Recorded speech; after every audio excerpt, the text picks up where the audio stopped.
Senhoras e senhores, bom dia. Convida-se os presentes a ajustarem seus celulares para o modo silencioso. Terceiro Simpósio de Liderança do Centro de Instrução e Adestramento Aeronaval, Almirante José Maria do Amaral Oliveira. Canto do Hino Nacional. Solicita-se aos presentes a tomarem posição respeitosa.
Podem tomar seus assentos. Será realizada a abertura do evento pelo comandante do Ocean, capitão de mar e guerra, Célio Pérez de Freitas. Bom dia a todos. Agradecer a presença tanto dos militares quanto os demais participantes, seja da Guarda Municipal, Defesa Civil, Bombeiro Militar, Polícia Militar e Secretaria de Segurança Pública das cidades da região dos Lagos. A liderança das Forças Armadas é crucial para manter a disciplina, a coesão e o sucesso da missão. Líderes fortes inspiram confiança, orientam a tomada de decisões e promovem o trabalho em equipe, permitindo que os soldados operem efetivamente, mesmo sob pressão. Em ambientes de alto risco, onde vidas e segurança nacional estão em lide, a liderança decisiva garante uma comunicação clara e uma ação efetiva. Os líderes também fornecem apoio moral e emocional, ajudando seus subordinados a conviver com o estresse da vida militar. Ao dar o exemplo de coragem, integridade e resiliência, os líderes militares fortalecem a moral da unidade, garantindo que seus subordinados permaneçam focados e adaptáveis em situações desafiadoras e imprevisíveis. Então, diante do exposto, gostaria de dar a todos as boas-vindas ao nosso terceiro simpósio de liderança. A partir de hoje, vamos nos aprofundar em estratégias de liderança inovadoras, fomentando a colaboração e impulsionando mudanças impactantes nas nossas vidas e na dos nossos subordinados. Ressalto que esta é uma oportunidade ímpar de aprender e crescer como líderes em nossos respectivos campos de atuação. Porém, nada disso terá valor se não compartilharmos as riquezas que nos serão aqui apresentadas. Por fim, destaco a célebre frase de John Maxwell: "A leader is one who knows the way, goes the way and shows the way." Então, o líder é o que conhece o caminho, segue o caminho e mostra o caminho. Não adianta o líder conhecer tudo o que ele tem que executar se ele não influenciar os seus subordinados para seguirem o mesmo caminho e darem o mesmo exemplo que ele está dando. Muito obrigado a todos. Vamos ao simpósio. Convidamos o suboficial fuzileiro naval Neves, encarregado da Escola de Liderança do CEAM, para realizar a apresentação dos palestrantes.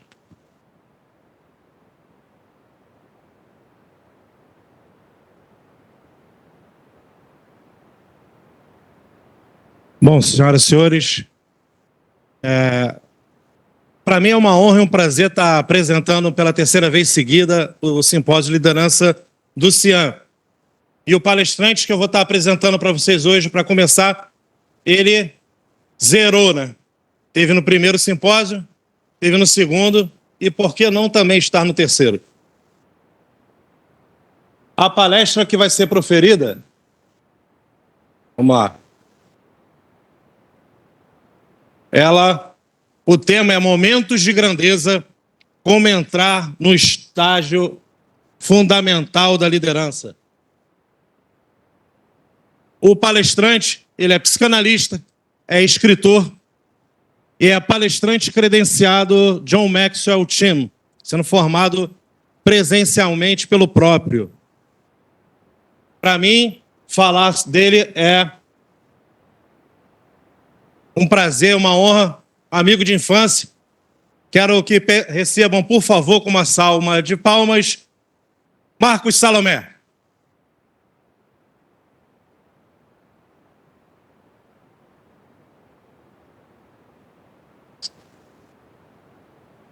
Bom dia a todos. Para mim é uma satisfação poder retornar novamente a essa organização militar, ao CIAM.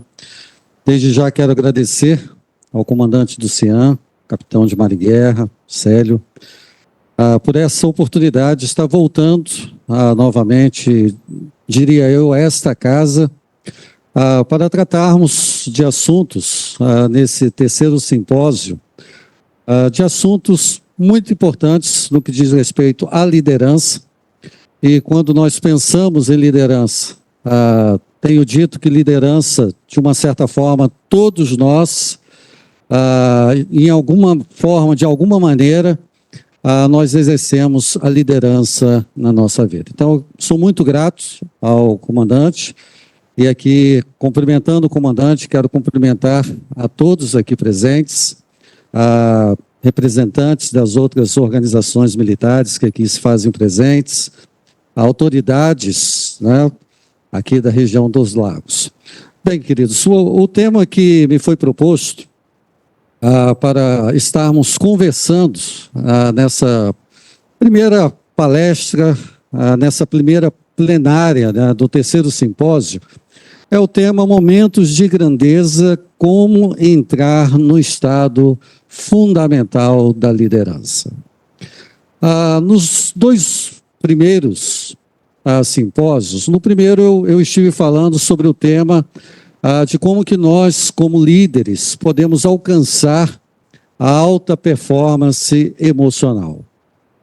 E me lembro naquela ocasião de que conversamos sobre esse tema, né, e o quanto que as emoções, de uma certa forma, elas fazem parte do nosso cotidiano. No ano passado, estive falando sobre comunicação efetiva, né, a arte de enganjar as pessoas. E nesse terceiro simpósio, então, eu estarei trazendo essa contribuição ao conversarmos, então, sobre esse tema, momentos de grandeza, como entrar no estado fundamental da liderança. Quando nós pensamos, queridos, em liderança, John Maxwell tem sido uma das grandes referências no assunto de liderança no mundo atual. Ele está praticamente com cerca de mais de 40 anos, né, falando sobre liderança, mais de 100 livros escritos. Então, John Maxwell, ele tem sido essa referência no que diz respeito à liderança, e aqui, se você deseja aprofundar, né, sobre este assunto de liderança, não deixe de buscar nas fontes, então, de John Maxwell. Tive a oportunidade, né, e hoje, de fazer parte, né, do seu staff, da sua equipe de liderança no Brasil. John Maxwell realmente tem sido um grande mentor. Mas eu gostaria de iniciar, então, a minha fala nessa manhã, fazendo algumas perguntas aos nobres que aqui se fazem presentes, para a nossa reflexão, quando nós pensamos sobre este tema, este assunto que é liderança. Primeiramente perguntando, quantos de vocês querem alcançar um nível de excelência na liderança? Levante uma de suas mãos. Eu acredito que todos. E quando nós falamos em liderança, né, geralmente as pessoas, elas imaginam, né, que para exercer a liderança, a pessoa precisa estar em algum cargo de chefia, né, ou exercendo alguma função hierárquica. Só que os conceitos de liderança que já foram sendo mudados ao longo dos anos, nos diz que a liderança ela precisa ser entendida do ponto de vista do que John Maxwell chama de liderança 360 graus. Então nós exercemos liderança para cima, exercemos liderança para baixo e exercemos liderança para os lados. Então, todos nós, de uma certa forma, somos líderes. E liderança, como nós já sabemos, ela começa em casa.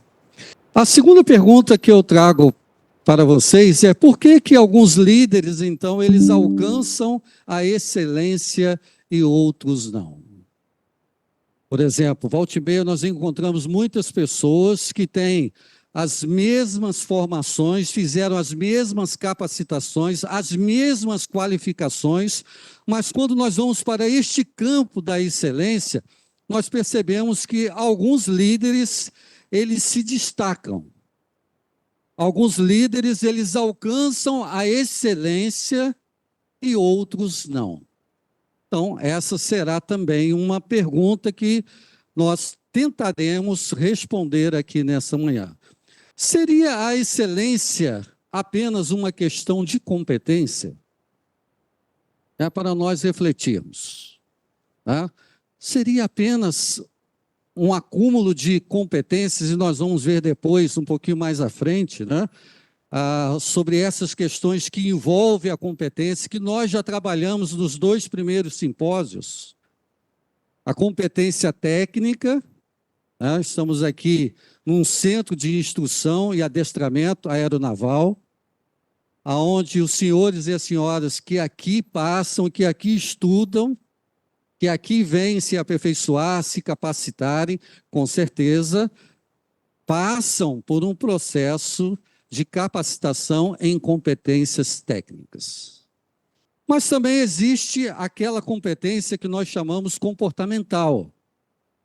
Mas se nós juntarmos as duas, tanto a competência técnica como a comportamental, seria então a competência o caminho para a excelência? E a última pergunta, o que separa os episódios de excelência daqueles de mera competência?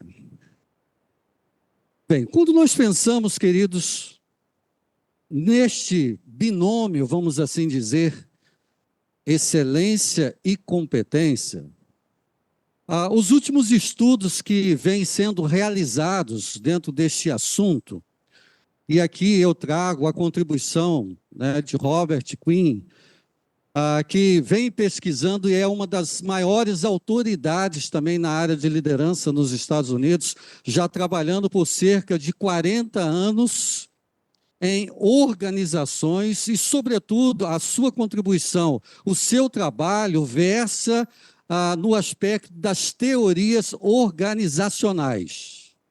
Então, essa tem sido a expertise do Dr. Robert, e ele vem estudando e vem pesquisando ao longo dos anos como que se dá os processos de mudanças, sobretudo dentro das organizações.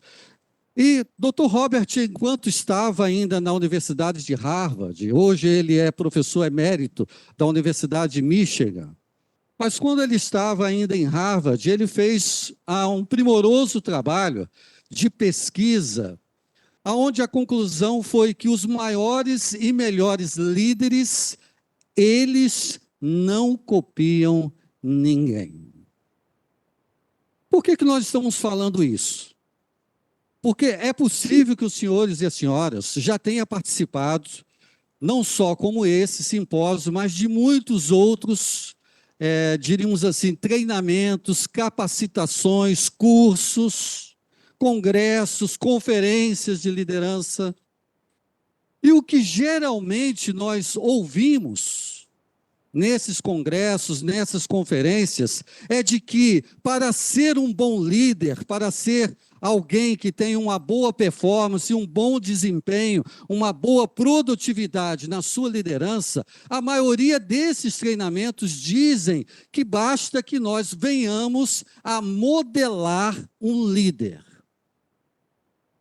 Ou seja, que é um processo, dentro da programação neurolinguística, de nós escolhermos alguém. É possível que os senhores e as senhoras que aqui estão já tenham modelado alguém, sobretudo no sentido de liderança. Então, as últimas pesquisas vêm dizendo que os maiores e melhores líderes, eles não copiam ninguém. Então, qual é a contribuição de Robert Quinn? Ele diz que esses líderes globais que estão aí distribuídos nas mais diversas organizações, sejam elas na iniciativa privada, sejam elas na iniciativa pública, esses líderes, eles lideram em um estado de espírito paradoxal ao modo de agir natural. Então, aqui nós vamos começando a ter uma quebra de paradigma. Porque o que nós sempre ouvimos, o que nós sempre aprendemos sobre liderança, é que nós precisamos copiar alguém. Precisamos, no meu caso, por exemplo, vou modelar John Maxwell. Então, tudo que John Maxwell faz, tudo que ele produz, eu vou modelá-lo para que eu me torne um líder tanto quanto John Maxwell, ou às vezes até melhor do que John Maxwell. Esse seria o conceito que vinha sendo trabalhado. Mas então, com essa quebra de paradigma, Robert Quinn traz essa contribuição dizendo que os melhores líderes, eles lideram em um estado de espírito. E aqui, então, vai entrar o assunto, o tema propriamente dito que eu quero compartilhar com os senhores e com as senhoras nessa manhã. Este estado de espírito que Robert Quinn diz é o que nós, então, vamos chamar, dentro desse conceito de liderança, de o estado fundamental da liderança. E aí nós vamos perceber, queridos, que o estado fundamental da liderança passa por alguns caminhos. Quando nós olhamos, então, para o desempenho desses líderes globais, que não copiaram ninguém, mas fizeram coisas extraordinárias, alcançaram desempenhos altíssimos, aumentaram a sua performance, a sua produtividade. O estado fundamental da liderança passa pelo menos por dois caminhos, que são duas perguntas que nós precisamos aqui fazer nesta manhã. E aí eu pergunto a você, qual foi o desafio mais significativo da sua vida? Para você pensar agora. Tá? E aí, você não precisa falar, mas se você se lembrou agora, levante uma de sua mão, por favor. Qual foi o desafio mais significativo que você já enfrentou na sua vida? Alguém aqui se lembrou? Temos ali alguns. Tá? É possível que esteja passando agora alguma coisa na sua mente. Aí, a segunda pergunta é: esse desafio que você lembrou, o que é que você fez para superá-lo? Porque se você já passou por algum desafio e você superou esse desafio, então você precisa, nesse momento, como Robert Greene diz, visitar o seu passado, visitar a sua história, e você então perceber o que é que eu fiz para poder vencer esse desafio, para eu poder então superá-lo. Então essas duas perguntas, elas vão nos mostrar realmente o caminho que nós temos pela frente. E aqui eu gostaria então de trazer algumas contribuições, trazer algumas reflexões dentro desse terceiro simpósio que nós estamos, e refletindo então em algo que é muito comum, que é algo que é do cotidiano de todos vocês. Por exemplo, quando nós olhamos então para a história da aviação naval, a aviação naval completou 108 anos. Foi isso, comandante? 108 anos, agora, no último mês de agosto. Agora, pense bem, queridos, como é que começou essa história? Como é que foi lá no início da história da aviação naval? Se nós fôssemos nos reportar aos livros e fôssemos ali nos debruçar na história, nós vamos ver que a história da aviação naval foi uma história de muitos desafios. Saibam os senhores e as senhoras que aqui se fazem presentes, é possível que em alguma disciplina, né, dentro dos cursos, dentro dos aperfeiçoamentos que vocês aqui passam e estudam, é possível que vocês já tenham estudado essa história. Mas eu estou aqui só trazendo a memória agora para trazer para vocês a contribuição de que, para vocês estarem aqui nesta manhã, para nós estarmos aqui sentados nesse auditório, com toda essa estrutura que há aqui na base aeronaval, né, nos seus mais diversos esquadrões, chamadas de organizações militares,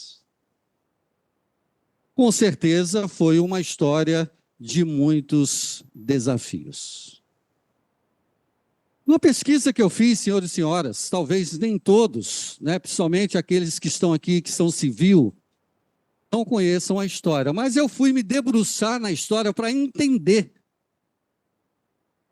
Né? E aí eu cheguei, comandante Célio, a essa imagem, e estava lá dizendo: o primeiro grupo da aviação naval da Marinha do Brasil enviado para receber instruções e voar missões com a RNAs durante a Primeira Guerra Mundial.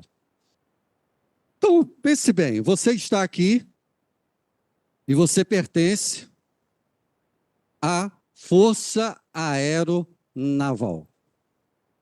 Agora, quando nós olhamos para esses que aqui estão, este foi o primeiro grupo.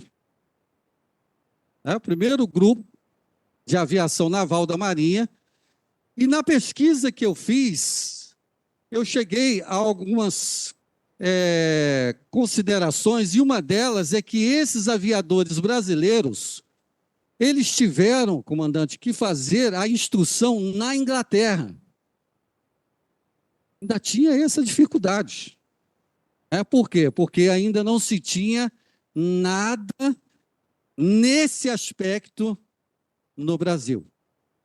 E eles vão estudar, vão fazer a instrução na Inglaterra, e aí nós ficamos a imaginar, foi fácil?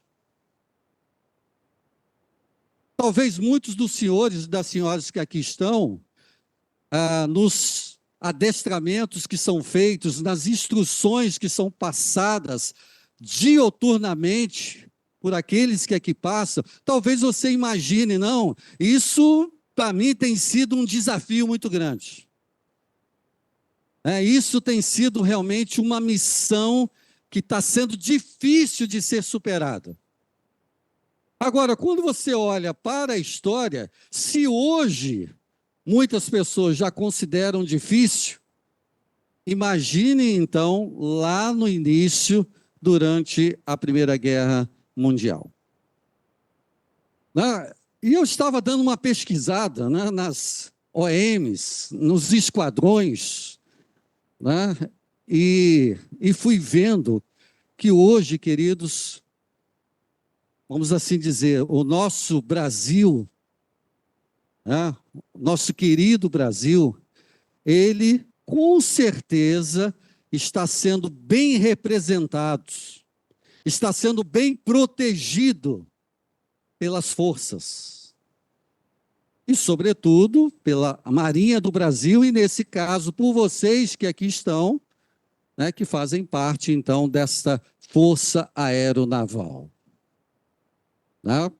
Helicópteros, com os mais diversos equipamentos modernos, aeronaves, e tantos outros equipamentos que os senhores conhecem muito bem, mas na pesquisa que eu fiz, eu estava ponderando e cheguei à conclusão deste pioneiro, que é um Curtiss modelo 1914, da aviação naval. E este avião aqui, na pesquisa que eu fiz, foi o primeiro avião a voar por uma organização militar. Ou seja, o primeiro avião a sobrevoar o espaço aéreo brasileiro foi da Marinha e foi da aviação naval.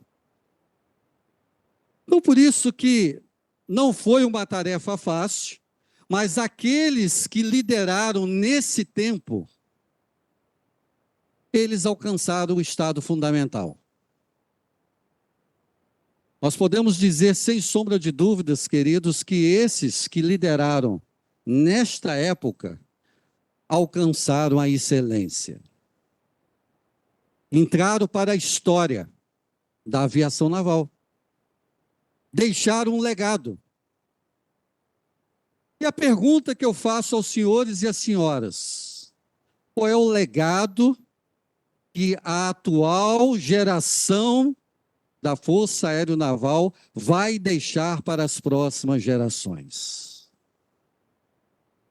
Será que o seu nome vai ser citado nas próximas gerações?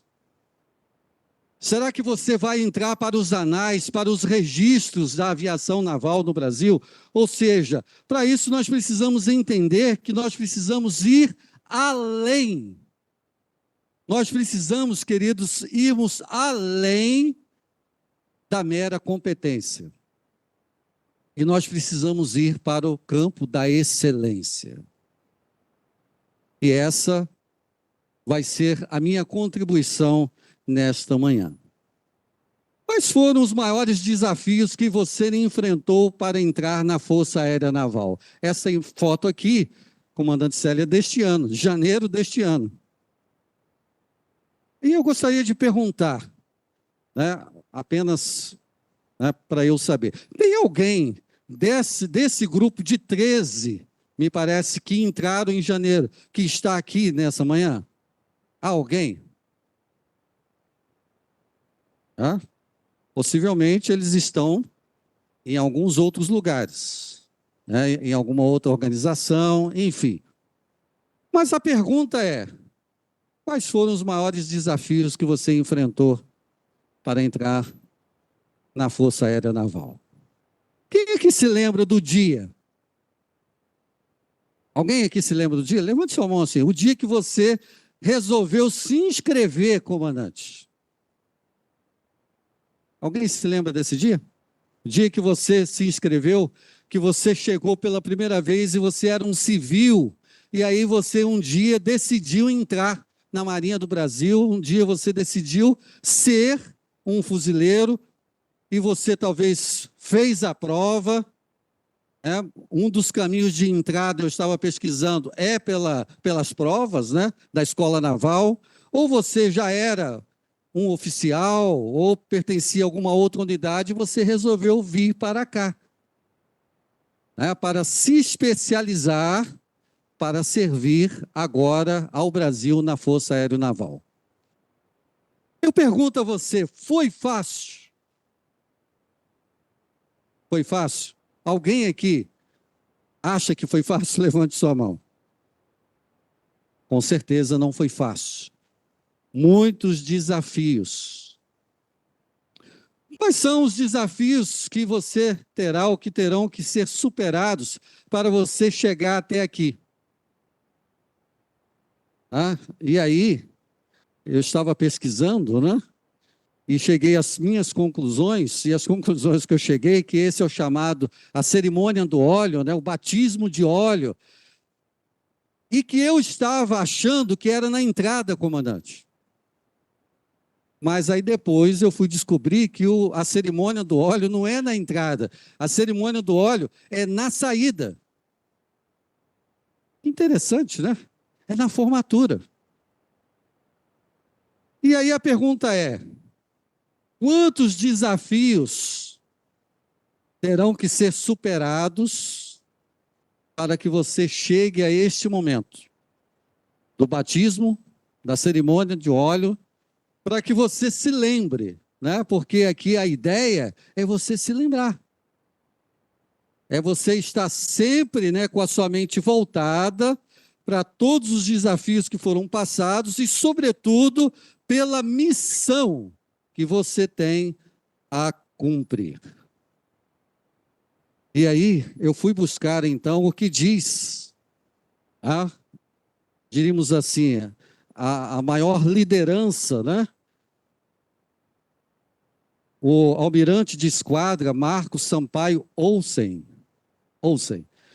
Ele diz o seguinte: a atuação do poder naval está em 4 vertentes: a defesa naval, a segurança marítima, a diplomacia naval e o apoio às ações do Estado. O Brasil é inviável sem o uso do mar.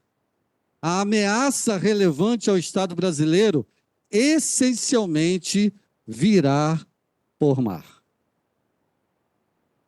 Essa fala do ilustríssimos, né, almirante de esquadra, foi agora, recentemente, né, neste último mês, agora de agosto, ou antes, quando ele participou, como um dos palestrantes, na Escola Superior de Defesa, junto com outros líderes de outras forças, e ele estava falando sobre a importância da Marinha do Brasil e a importância do poder naval na defesa da soberania do Brasil. Então, quando nós pensamos, queridos, existe um desafio a ser cumprido. E a pergunta que eu faço aos senhores e às senhoras, e os princípios que estão aqui, mesmo que você não seja militar, mesmo que você não seja desta unidade ou das outras unidades, mas os princípios aqui, eles podem ser aplicados no mundo corporativo, no mundo secular. E a pergunta que eu faço, o que é que se espera no ar dos homens do mar? O que é que se espera? O ano passado, nós citamos aqui a missão do CIAN. E hoje eu quero trazer os valores do CIAN. Quais são os valores que norteiam essa organização militar? Quais são os valores que são passados e perpassados por aqueles que aqui se aperfeiçoam, se capacitam? Então, dentro desses valores, eu destaquei alguns aqui porque tem a ver com o nosso tema.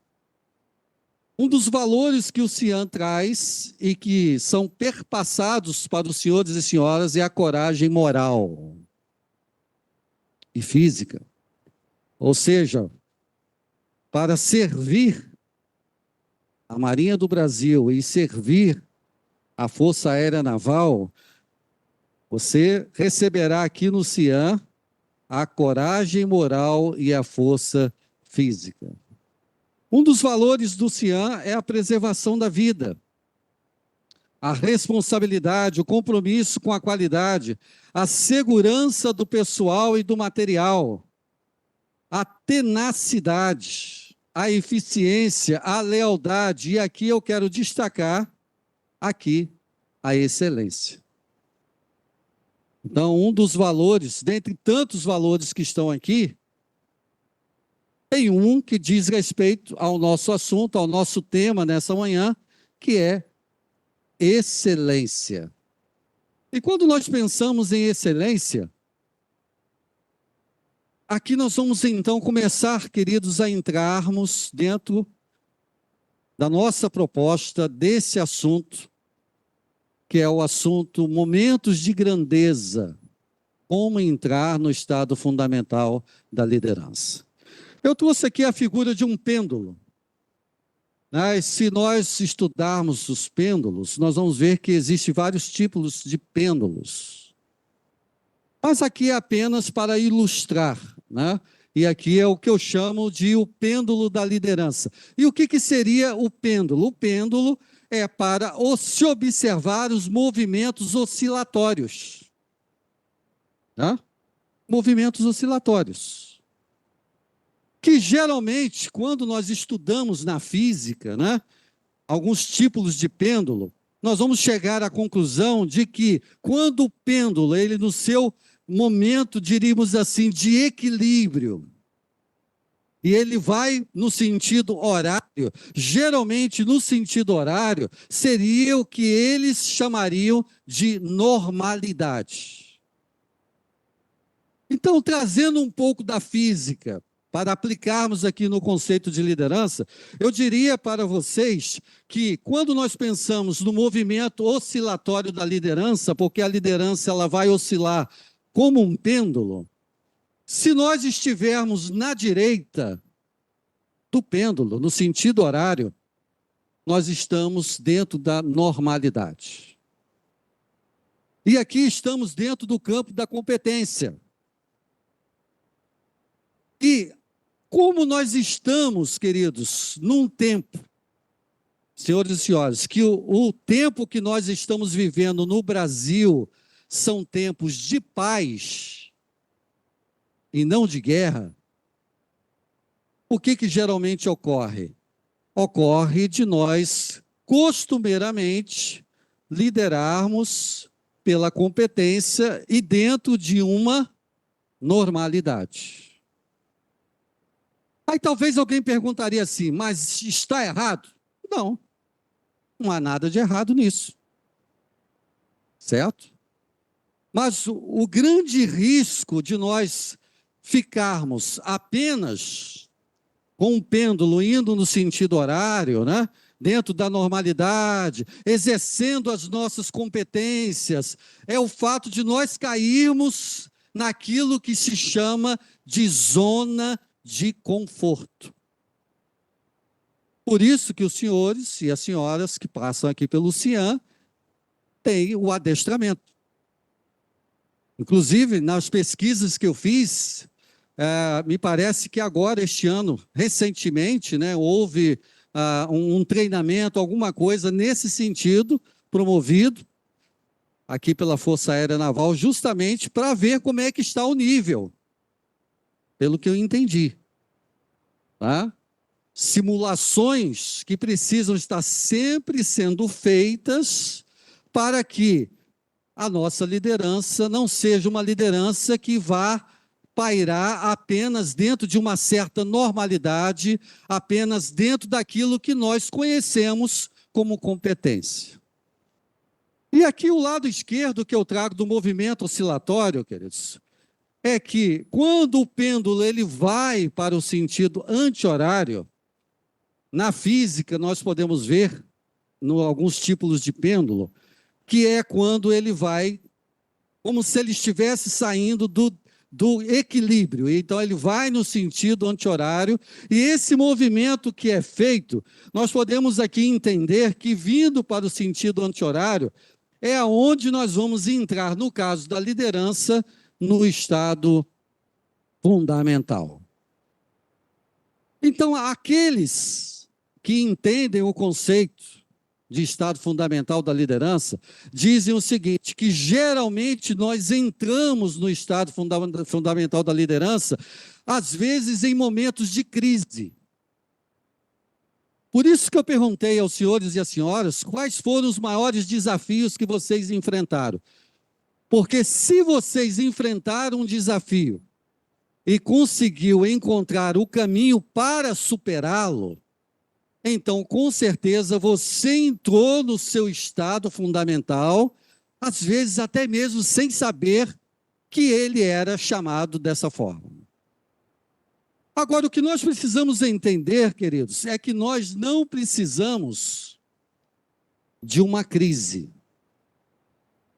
Nós não precisamos entrar em guerra para acionar o estado fundamental.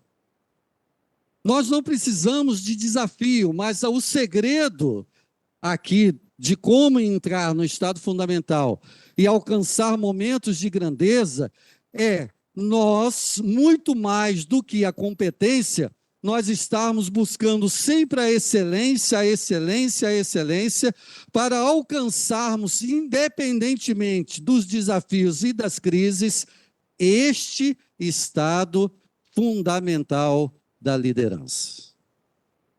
Então, em tempos de paz, normal será o caminho escolhido por muitos líderes. O pêndulo girará para o lado da competência e, em crise, o pêndulo girará para a excelência. E aí, quando a gente pensa em competência, aqui tem uma escadinha, né? E o que seria uma competência? A competência, nada mais ela começa no primeiro nível com um dado.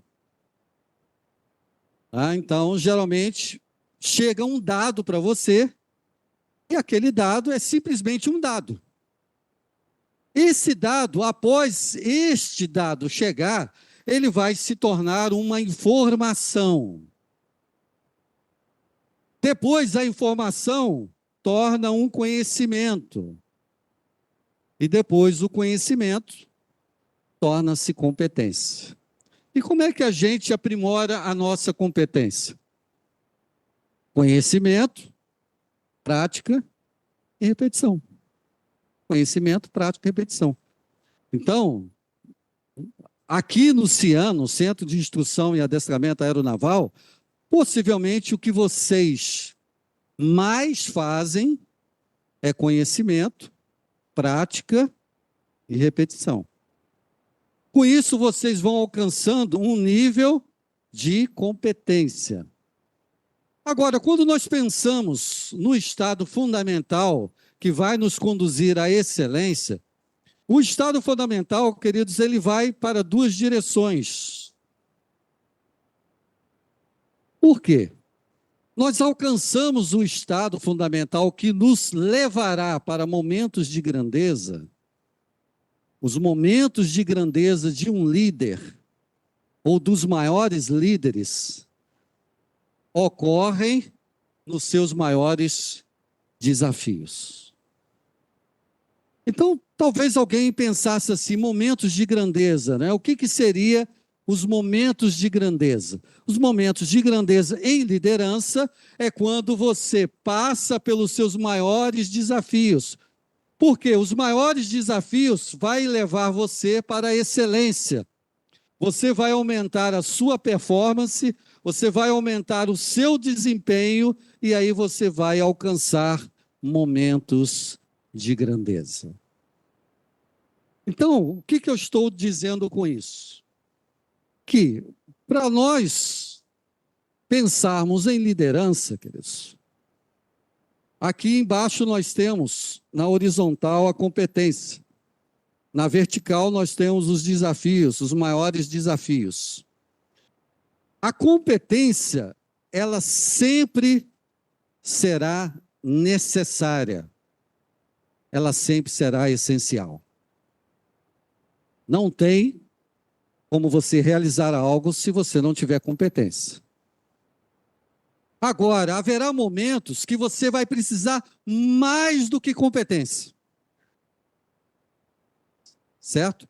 E aí, só para os senhores e as senhoras terem uma ideia, trazendo um pouco do mundo esportivo, para aplicar aqui, quando a gente olha a maioria dos clubes de futebol da atualidade, a gente percebe que alguns clubes, eles têm os chamados CTs, que são os centros de treinamentos, né? E são os mais modernos do que se tem aí no futebol brasileiro, e muitos deles são réplicas do que tem lá fora.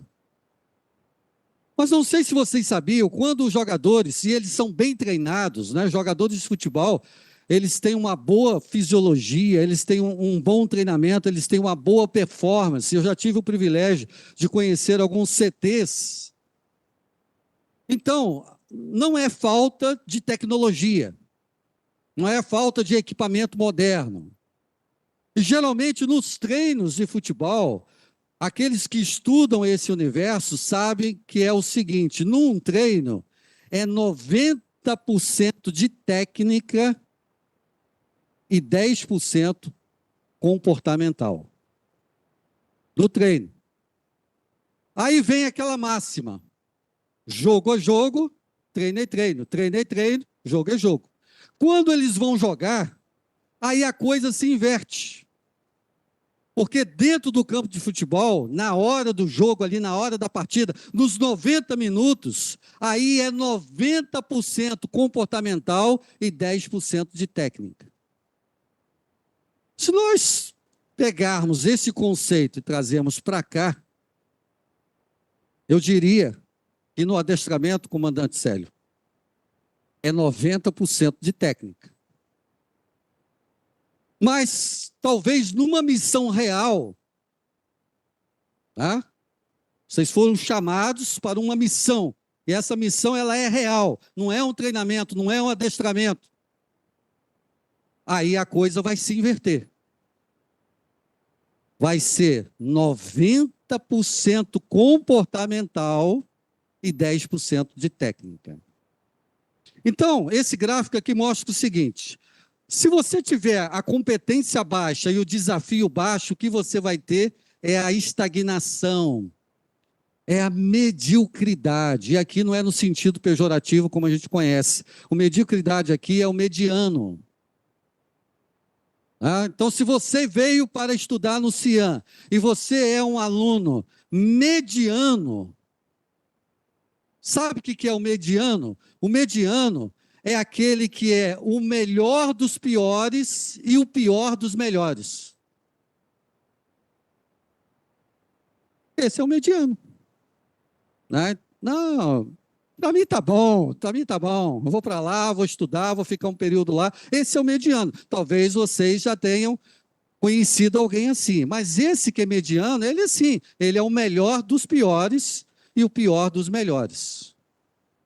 Então, desafio baixo, competência baixa. Esse indivíduo, comandante, não serve para a tropa. Agora, se você tem a competência alta e você não está preparado para o desafio, o que você vai ter é o fracasso. Porque você tem competência, mas você não está preparado para o desafio. Porque aqui a questão é muito mais do que competência. Agora, se o desafio aparece e você foi mediano, tá? Durante o adestramento, você não estava atento nas instruções, e aí, de repente, você foi convocado para uma missão. Aí você vai. O desafio é real, mas você não tem competência. O que você vai ter? Medo. Só que um dos valores do CIAN é o quê? É a coragem moral. E aí, se você tem medo e você tem ansiedade, o que pode acontecer? Você pode colocar em risco a missão. E não só a sua vida, porque eu estava pesquisando o que é ser um aviador naval, queridos, é uma questão de vida ou morte. É uma questão de vida ou morte.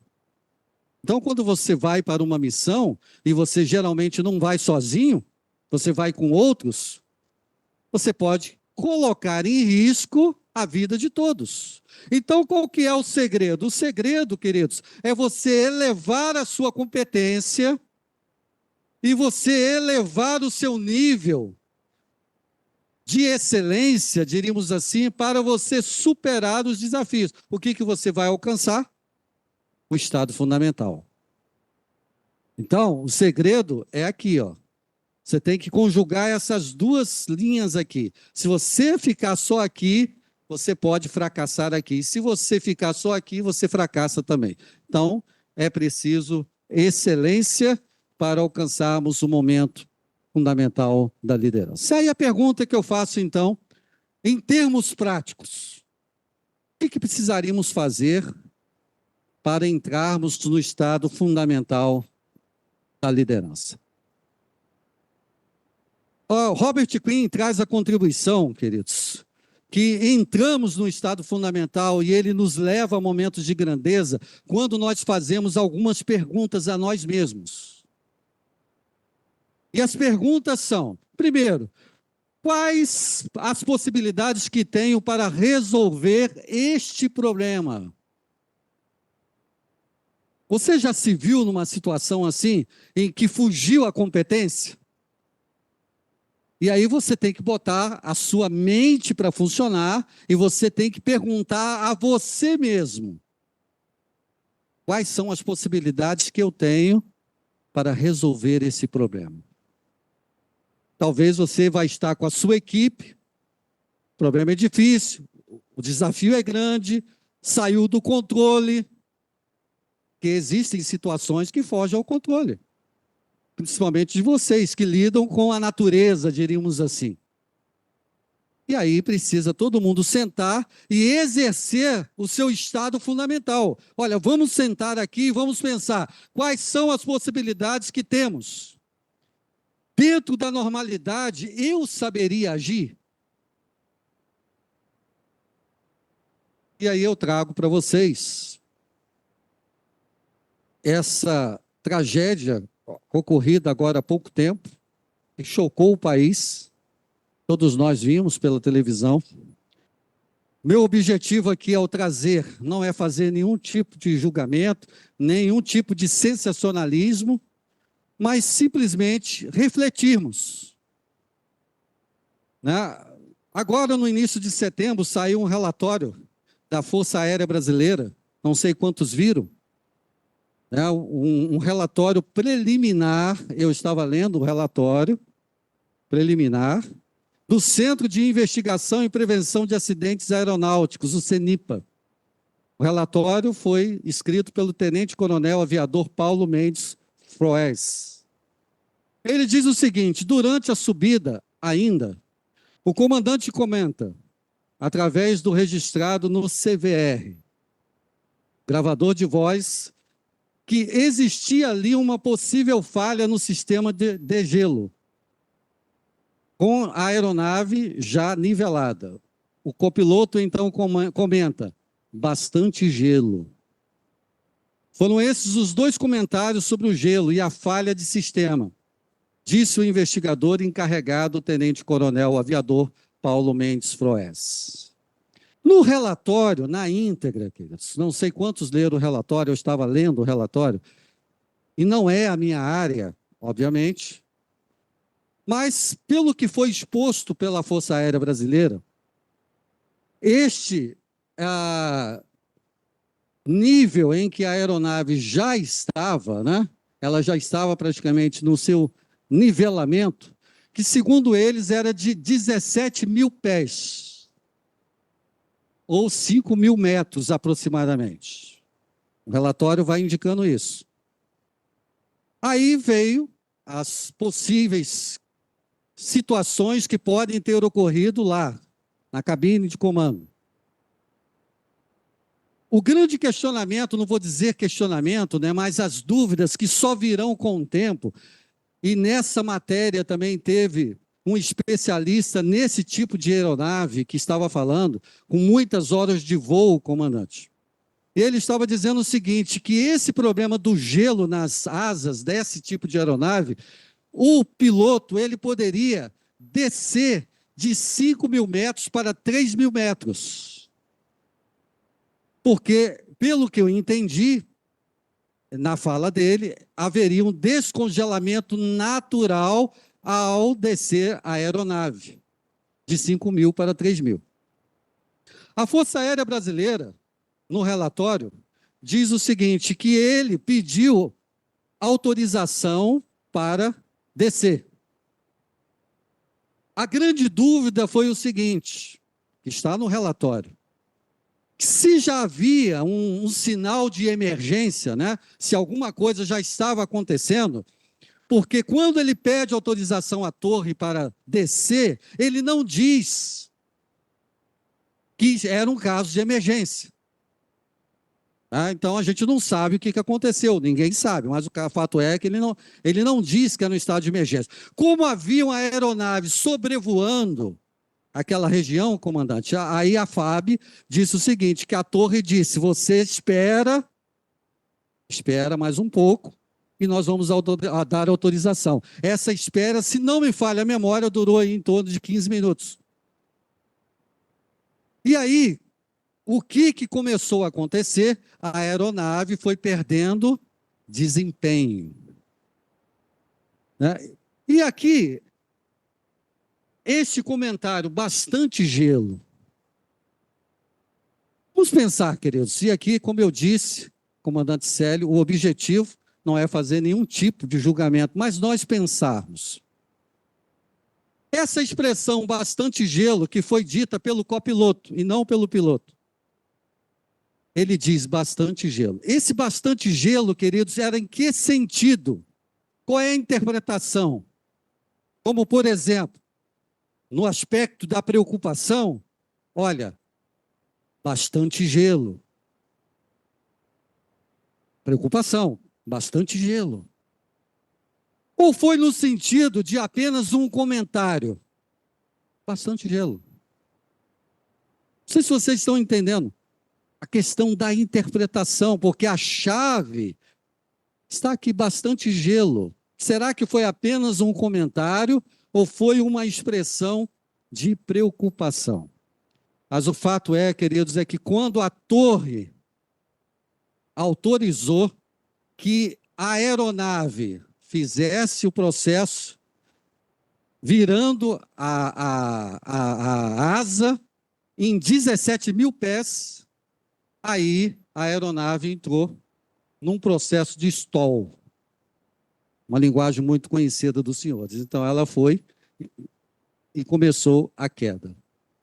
Então, uma situação como essa, apresentada anteriormente, quais seriam as possibilidades? O que fazer numa situação de emergência? É nessas horas, a reflexão aqui, e com isso eu não estou dizendo que, infelizmente, o piloto e copiloto e todas aquelas vítimas que morreram, mas é nesses momentos, queridos, que nós vamos precisar acionar o Estado fundamental.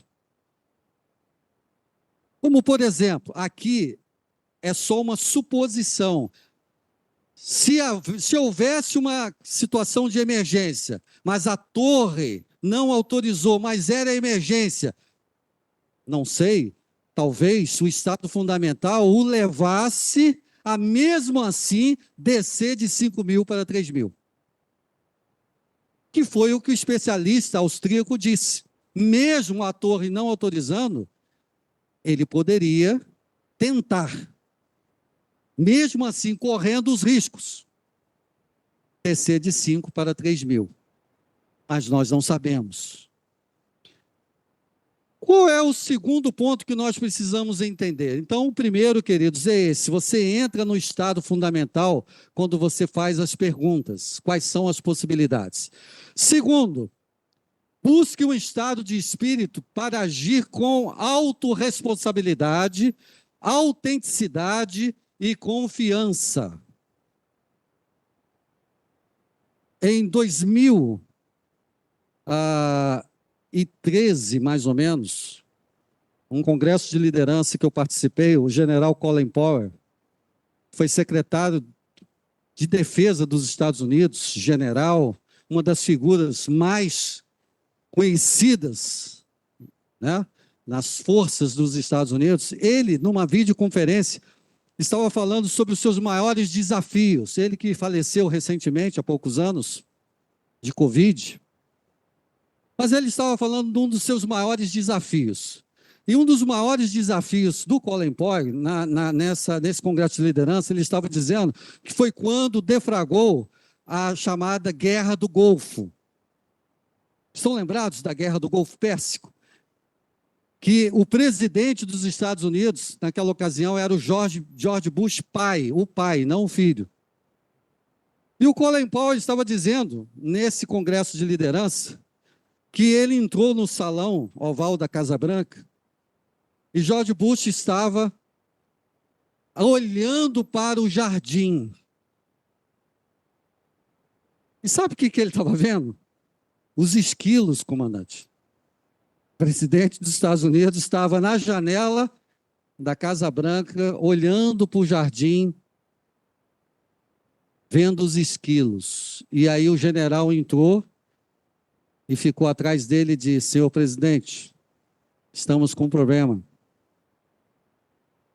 Havia estourado a Guerra do Golfo Pérsico. Sabe o que o presidente George Bush disse para ele? Disse assim: general, resolva seus problemas. Resolva seus problemas. O que o presidente estava dizendo para ele? Olha, você tem que ter autorresponsabilidade. Deixa eu voltar aqui. Você tem que ter autorresponsabilidade. Você tem que ter autenticidade, você tem que ter confiança, queridos. Quem está na liderança tem que correr risco. Certo? E haverá momentos como aquele que ele disse, comandante Célio, que foi um dos momentos mais desafiadores da sua liderança, tanto quanto ele serviu, né, como general, e depois quando ele se tornou secretário do Estado. Resolva seus problemas. Então, você que está aqui, que pertence a uma dessas OMs, são vários esquadrões que existem aqui, você que está aqui no CIAM, você que veio para se aperfeiçoar, veio para se capacitar, veio para servir a Marinha do Brasil, veio para servir a Força Aérea Naval. O que nós precisamos entender nessa manhã é o seguinte: resolva seus problemas. Não coloque em risco a missão. O general Colin Powell dá essa contribuição. Em terceiro, comprometa-se com o coletivo, mesmo que isso acarrete o custo pessoal. Comprometa-se com o coletivo. Eu estou vendo aqui, queridos, que existem muitos aqui, a maioria praticamente, né? Vocês estão uniformizados. Então, uniforme, o nome já diz, é uniforme. Certo? Isso não significa, né, que vocês, diríamos assim, não deixarão de ser vocês mesmos. Mas desde o momento que você coloca um uniforme, existe uma unidade. Então, nesses momentos cívicos que geralmente a gente vê, né, e é possível que, obviamente, teve aqui um momento cívico no dia 7 de setembro, quando a gente vê vocês militares marchando, né, comandante? Marchando, a marcha. Existe uma filosofia na marcha, queridos, que é linda. Né? Mas vocês já viram algum militar, né? Eu acredito que não dessa unidade, comandante Célio. Aqui não tem isso. Aqui não tem. Pode existir em outras forças aí. Mas você já viu algum militar que a tropa está marchando no mesmo compasso e ele está desalinhado? Vocês já viram isso? Na filosofia da marcha, pelo que eu entendi, o militar, para ele ficar alinhado, ele tem que olhar para a nuca do seu colega à frente. Então você tem que marchar olhando para a nuca, né? E sempre alinhado com quem está à sua direita e à sua esquerda. Então, é marchando, é marchando. Então, queridos, unidade não necessariamente significa conformidade. Tá? É possível que cada um de vocês aqui tenha as suas opiniões. Mas desde o momento que você coloca o uniforme, precisa haver uma unidade em meio à diversidade. Temos diversidade de pensamentos aqui, de formações, de cultura, de valores, mas quando você vem para uma organização, e nesse caso o CIAN, você já aprendeu qual é a missão, você já aprendeu quais são os valores, você sabe qual é a visão, e se você colocou o uniforme, você precisa então andar em uniformidade, mesmo que isso acarrete um custo pessoal para você. Então, você precisa abrir mão do custo pessoal em prol do coletivo. E, por fim,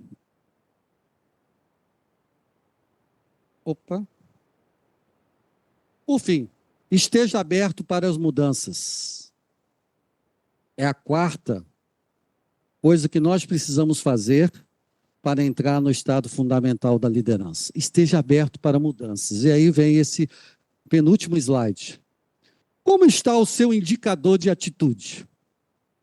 Eu sempre achei, comandante, que era altitude. Eu sempre achei que era altitude. Mas como eu tive que estudar, me aprofundar nesse tópico aí eu cheguei às seguintes conclusões. Gente, não era altitude, é atitude. Interessante isso, né? E aí eu pergunto a você, como é que está o seu indicador de atitude? A sua atitude determina a performance. Os senhores que estão aqui, que entendem de aeronave, sabem disso, né? O indicador de atitude está aqui, ó, que serve para detectar o chamado horizonte artificial. Horizonte artificial. Então, e para que serve o indicador de atitude? Porque, às vezes, nem sempre, querido, as coisas vão estar visíveis. Então, se você está numa aeronave e você está olhando para o horizonte, né, e o nariz da aeronave tem que estar, né, no alinhamento do horizonte. E se você não está vendo o que está à frente, né, porque o tempo estar ruim, pode estar muito chuvoso, uma tempestade, tantas outras coisas acontecendo no sentido contrário, aí o indicador de atitude, né, no horizonte artificial vai indicar o caminho para você. Então eu pergunto a você, todos nós, queridos, temos que ter um indicador de atitude. E aí, olhando para a sua vida agora, eu pergunto, como é que está o seu indicador de atitude? Você está subindo? Tá?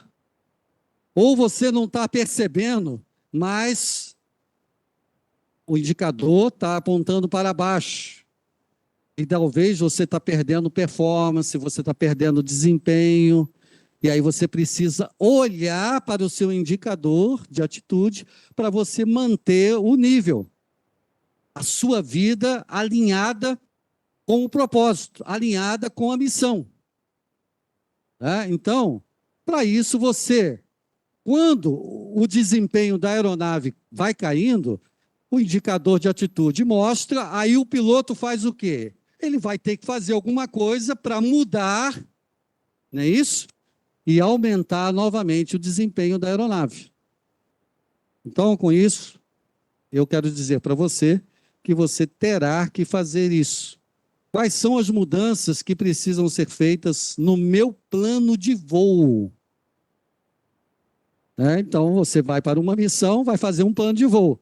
Agora, você já fez um plano de voo da sua vida? Você já fez um plano de voo da sua carreira? Lembra dos desafios? Lembra dos maiores desafios que você enfrentou ao entrar na Força Aeronaval? Lembra dos desafios que você está enfrentando agora? Mas o fato é, qual é o plano de voo? Qual é o seu destino? Qual é o propósito? Aonde você quer chegar? Porque para você chegar ao seu destino final, você vai ter que olhar para o seu indicador de atitude.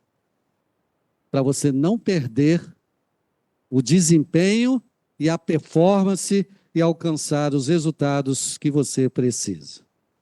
Então, momentos de grandeza.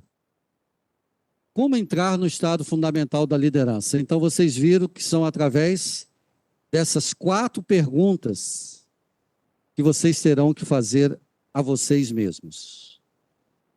E aqui eu encerro, queridos, a minha fala com um lema, e de tantos lemas, comandante, eu fui pesquisando os esquadrões, e há muitos aqui, né?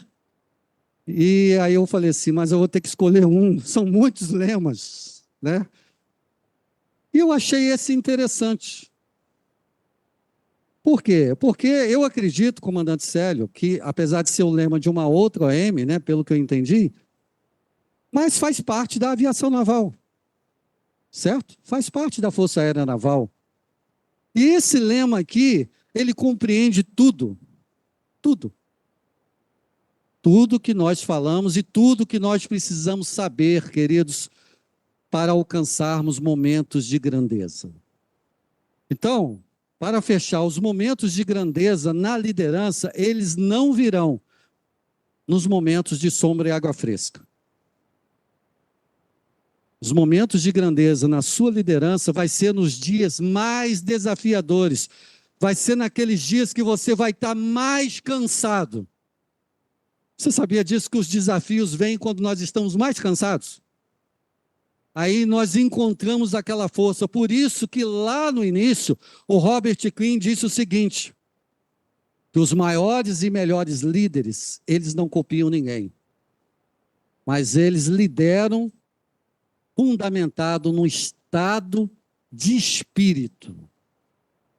E que eu queria dizer para vocês, todos vocês que estão aqui, que são líderes, quando os desafios chegarem, ou não precise deixar que os desafios cheguem, mas de tempos em tempos, entre no modo fundamental da liderança.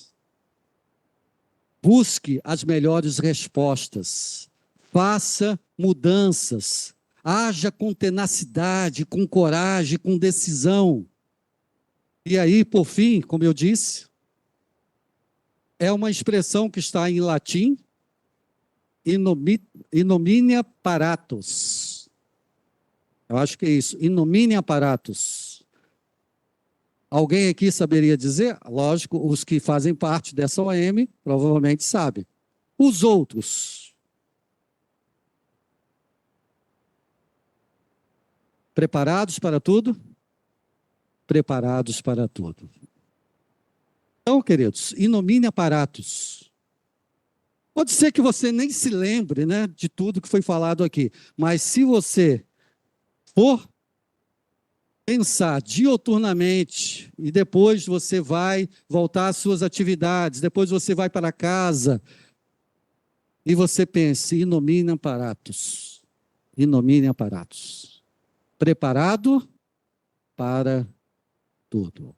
E eu gostaria, comandante Célio, de encerrar a minha palestra mostrando um vídeo, e com esse vídeo eu presto a minha homenagem a vocês, da Força Aérea Naval, e que vocês possam sempre alcançar momentos de grandeza e sempre entrar no estado fundamental da liderança.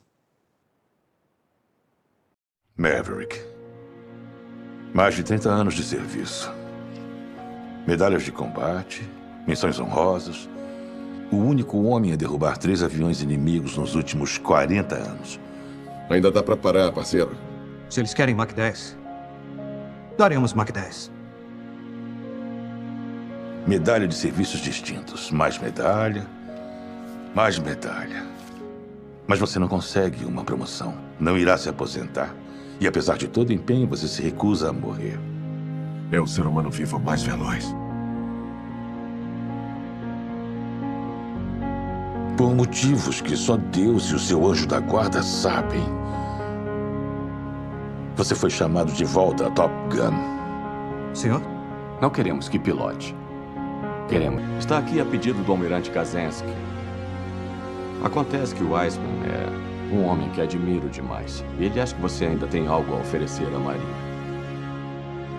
O que é, não faço ideia. Não precisa aceitar essa tarefa. Mas vou ser bem claro. Vai ser seu último serviço, capitão. A missão é em menos de 3 semanas. O garoto não está pronto. Fala comigo. O que foi aquilo? Ele invalidou meus documentos. O quê? Quem? Maverick. Ele invalidou a minha inscrição para a Academia Naval. Bradley Bradshaw, conhecido como Rooster. Sei que você voava com o pai dele. O Rooster continua com raiva de mim pelo que eu fiz. Eu achei que ele pudesse entender o motivo. Ele me atrasou 4 anos. Esperava que ele me perdoasse. A morte do Gus foi um acidente. É como você vê, capitão. É como o filho do Gus. Eu não vou cometer o mesmo erro. Eu não sou professor Ice. Eu sou um piloto de caça. Um aviador naval. Não é só o que eu sou. É quem eu sou. Como eu ensino isso? Mesmo se eu pudesse ensinar, não é o que o Rooster quer. Não é o que a Marinha quer. Se eu o enviar nessa missão, ele pode não voltar. E se eu não o enviar, ele nunca vai me perdoar. Seja como for, eu posso perdê-lo para sempre. A Marinha precisa do Maverick. O garoto precisa do Maverick. Obrigado, Ice. Por tudo. Não é uma escolha fácil. Eu invalidei os documentos dele para a Academia Naval.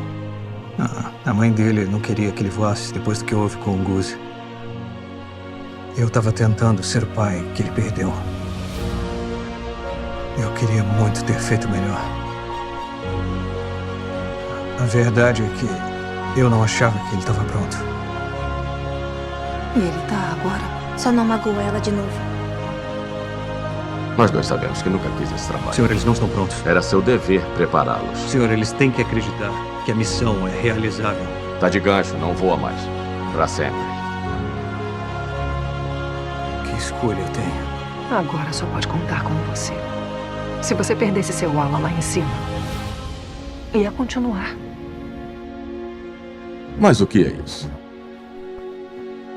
Maverick para o controle de manobra. Passando pela porta alfa. Confirme a área de manobra livre. Você demonstrou que a missão pode ter êxito.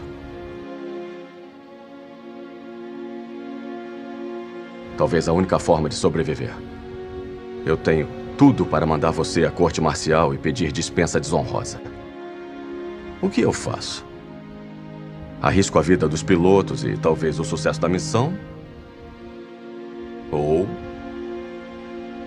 arrisco a minha carreira, nomeando você líder da equipe?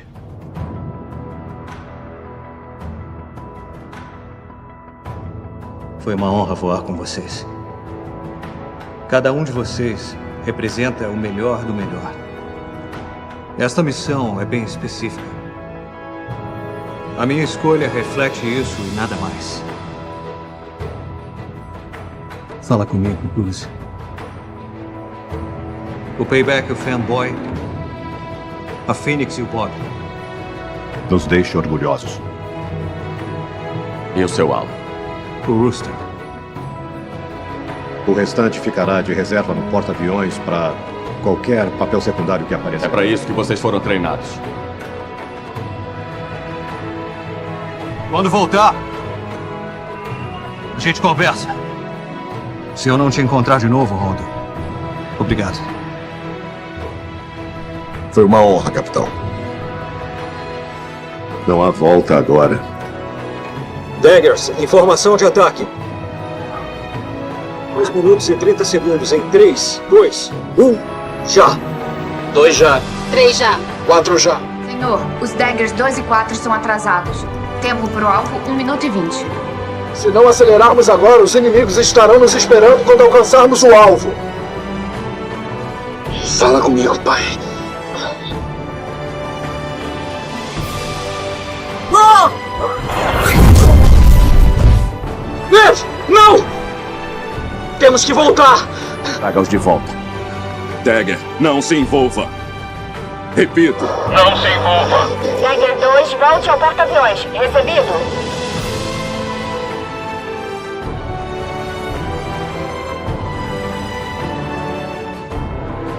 Você acha que eu deixei aquele míssil me derrubar pra você vir ficar comigo aqui? Você devia estar no porta-aviões agora! Eu salvei a sua vida! Eu salvei a sua vida! Essa é a questão aqui! E afinal, no que você estava pensando? Você falou pra eu não pensar! Neve! Me desculpa. Me desculpa, Goose. Boa tarde, senhoras e senhores. Aqui quem fala é o seu salvador. Por favor, afivelem os seus cintos, mantenham as suas mesas fechadas e travadas. E preparem-se para o pouso.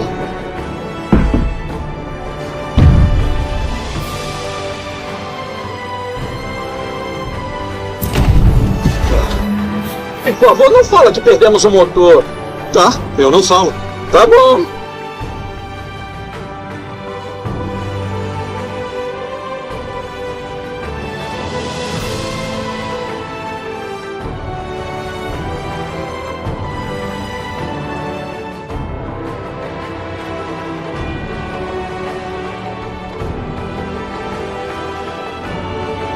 Obrigado por salvar a minha vida.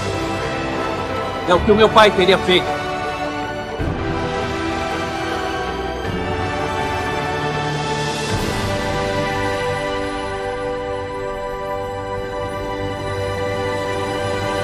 Bem, queridos, com isso eu encerro a minha palestra e quero deixar para vocês o seguinte: cada um de vocês que aqui estão, vocês são o melhor dos melhores. Parabéns a vocês, comandante Célio. Muito obrigado. A referência é sempre um tipo de liderança que se chama autocrática, né?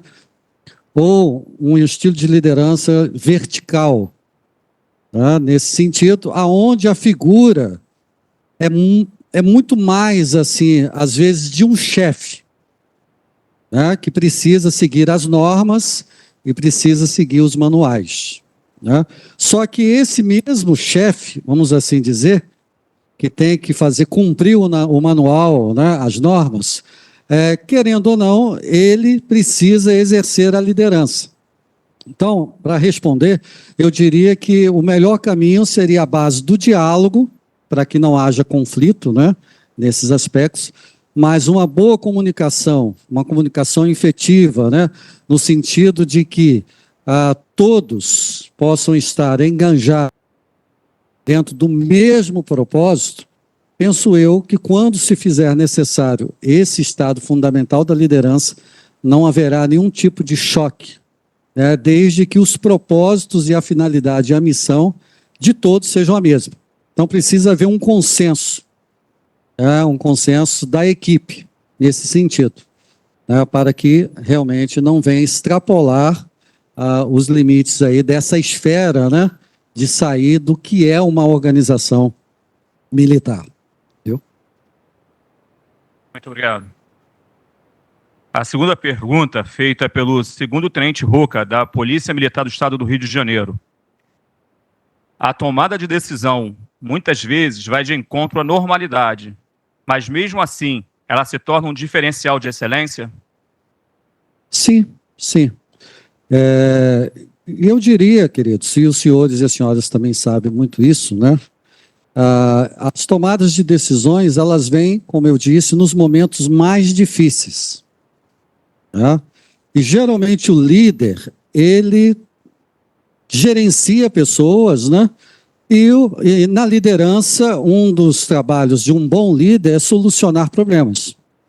Então, geralmente, em liderança, você faz uma boa gestão de pessoas e soluciona os problemas. E nessa solução dos problemas, a responsabilidade será sempre do líder. Então, o líder é que recebe a visão. Né? É ele que sabe para onde vai conduzir a tropa. E haverá momentos que o líder vai ter que correr esse risco de tomar as melhores decisões. E aí é essa questão da excelência, né? E aí, quando a gente fala em excelência, queridos, excelência não tem a ver com perfeição. E muita gente que acha, né, que excelência tem a ver com perfeição. Não tem a ver com perfeição.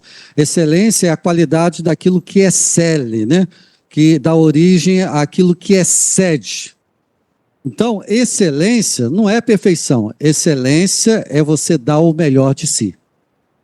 Então, acredito, comandante Célio e os demais que estão aqui, com certeza, ao entender os princípios de liderança, sabe que não haverá perfeição, porque ninguém é perfeito. Todos nós somos humanos. Mas o que se espera de cada um de vocês é que vocês deem o melhor de si.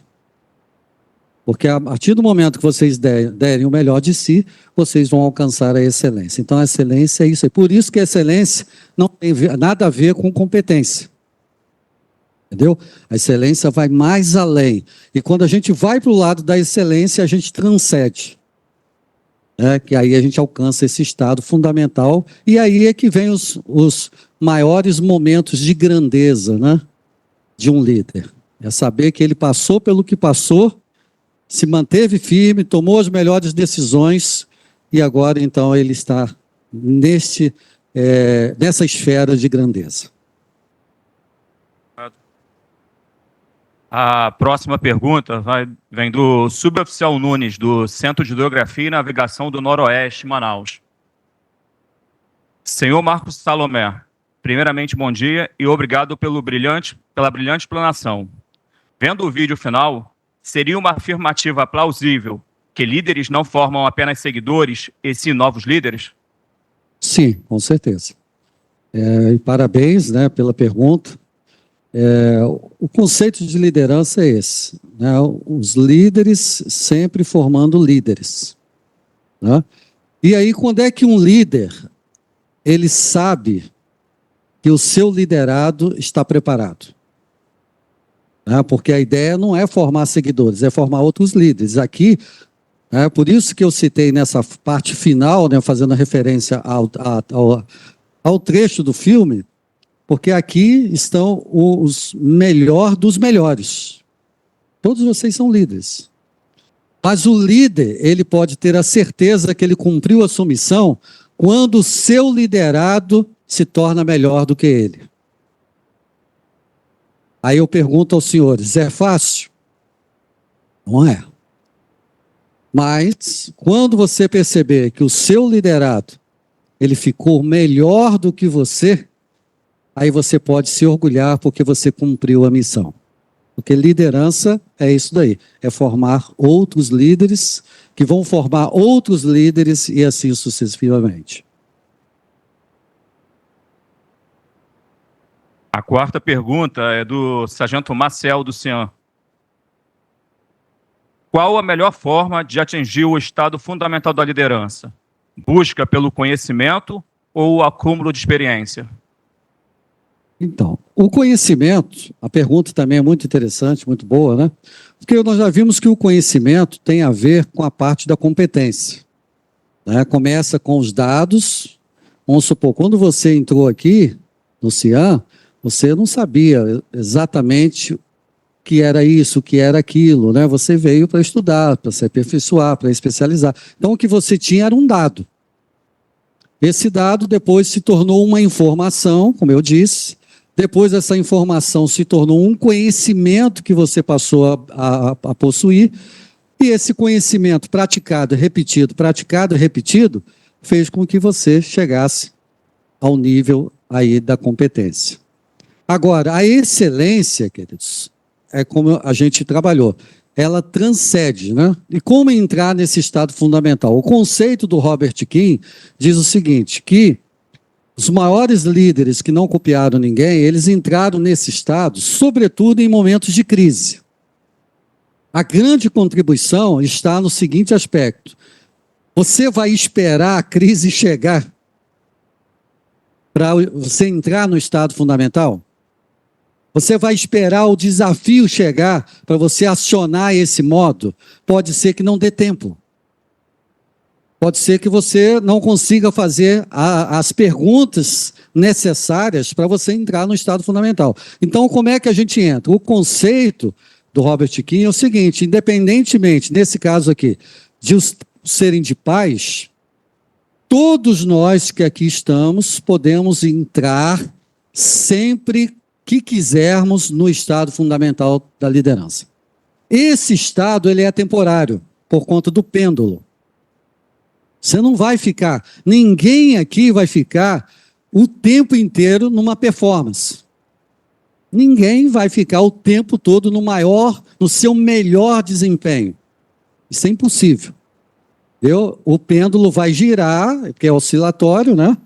Então, em algum momento, você vai voltar para a normalidade. Então, você pode, de tempos em tempos, fazer isso, que é o que a gente chama de estado de platô. O que é o estado de platô? Você entra, no caso, no modo, fazendo aquelas perguntas. Quais são as possibilidades? O que eu preciso mudar? Etc e tal. Tenacidade, coragem. Aí você sobe e alcança um platô. Aí você entra na normalidade. Aí depois você vai e sobe mais um nível. Entra na normalidade. Depois você sobe mais um nível e entra na normalidade. Aí, comparado aos anos passados, você vai ver que você será uma pessoa extremamente diferente daquela quando você começou a aplicar esse conceito. Então, não precisa a crise. Você pode fazer isso já. Entendeu? Já. E aí você vai estar elevando os níveis e quando o desafio chegar, você já sabe o que fazer. Você tem a competência e já sabe entrar no estado fundamental e sair dele a qualquer hora, a qualquer momento. Ok? A próxima pergunta foi realizada pelo primeiro sargento Rosário, do Centro de Instrução Almirante Silvio de Camargo. Na Marinha do Brasil, uma frase muito conhecida é a seguinte: a repetição até a exaustão leva à perfeição. Com base nisso, podemos afirmar que esse é o melhor caminho que devemos seguir para chegarmos ao estado fundamental da liderança? Sim, sim. A repetição vai elevar a competência, né? Então, é o caminho para a competência. E a excelência, né, esse momento de grandeza, seria assim, o próximo nível depois da competência. Então, se você vem se preparando até o nível da exaustão, então você, de uma certa forma, já tem a competência. Agora, você vai ter que pegar essa competência que você acumulou e aplicá-la. Né? Que aí é o conhecimento aplicado, porque não adianta nada você entender todos os manuais, né? Ter todas as competências que a norma pede, exige, mas quando é para aplicar, aí, de repente, você entra no modo anti-horário. E por quê? Porque foi como a gente comentou aqui, treino é treino, jogo é jogo. Então, você precisa estar sempre, a cada adestramento que você vai fazer, você precisa colocar na sua mente que é o seguinte, é como se fosse a realidade, e é. Porque qualquer falha no adestramento pode colocar, inclusive, a sua vida em risco. Mas você não pode ir para um adestramento pensando assim, não, é só um adestramento. Você tem que ir com aquela mentalidade seguinte, é a missão. É como se estivéssemos realmente diante do inimigo. E o que fazer? Aí você vai aplicar a competência que você acumulou. Então, é nesse sentido aí.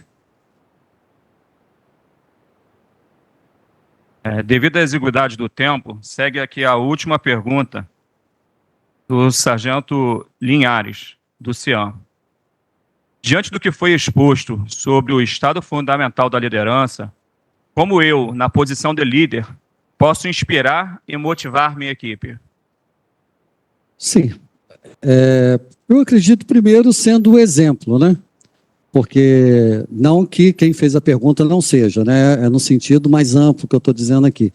Mas a gente inspira os outros pelo nosso exemplo.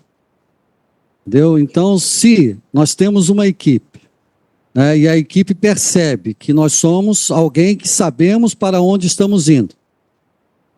Porque quem não sabe para onde vai, qualquer lugar serve. Então, o líder tem que ter visão. Ele tem que conduzir os liderados, certo? E nesse aspecto aí, os liderados, eles vão olhar, porque liderança tem a ver com exemplo. Então, se é para haver desempenho, produtividade, tudo começa pela liderança. É o que o John Maxwell diz, tudo começa e termina com liderança. Então, eu diria que o papel principal seria esse, liderar pelo exemplo. Que eu acredito que não seja a situação aqui, né, nessa organização, né, numa OM, mas a gente vê aí muito aí fora, no mundo secular, no cotidiano das pessoas, aquela história do faz o que eu mando e não faz o que eu faço. Entendeu? E aí não adianta. Não haverá engajamento, né? E as pessoas não verão, sobretudo, né, essa questão da autoridade.